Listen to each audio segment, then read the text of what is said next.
সূর্যের মনে হয় যে তার থেকে বেশি তেজস্বী আর উজ্জ্বল কেউ নেই, তাই তার এই অহংকার ভঙ্গ করার জন্য মেঘ চলে আসে। তারপর এই মেঘের অহংকার বেড়ে যায় যে তার থেকে বেশি ঘন আর কেউ নেই। তারপরে বাতাসের একটা প্রবল দমক আসে আর মেঘেদের ছিন্ন ভিন্ন করে দিয়ে চলে যায়। তখন বায়ুর অহংকার বেড়ে যায়, আরো ভাবে যে তার থেকে বেশি শক্তিশালী আর কেউ নেই।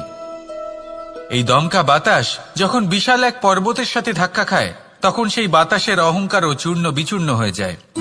তারপরে পর্বত ভাবে যে তার থেকে বেশি স্থির আর শক্তিশালী আর কেউ নেই। তখন পৃথিবীতে ভূমিকম্প হয় আর সেই বিশাল পর্বত চূর্ণ বিচূর্ণ হয়ে যায়, তারও অহংকার ভেঙে যায়। এবার ধরিত্রীর অহংকার হতে থাকে। ধরিত্রী বলে যে আমার উপর সবকিছু টিকে রয়েছে, আমার থেকে বেশি শক্তিশালী আর কেউ নেই।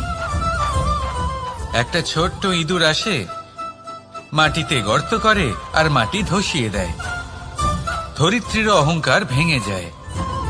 এর তাৎপর্য হলো সরল, এই সংসারে অহংকার কখনো স্থির থাকে না, এই অহংকার ভাঙবেই।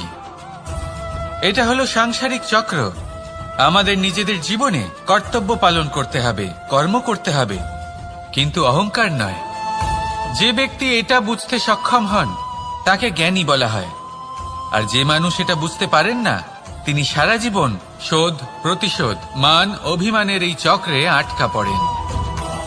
এবার আপনি কি এই চক্রে আটকে থাকতে চান, নাকি জ্ঞানী হয়ে উঠতে চান?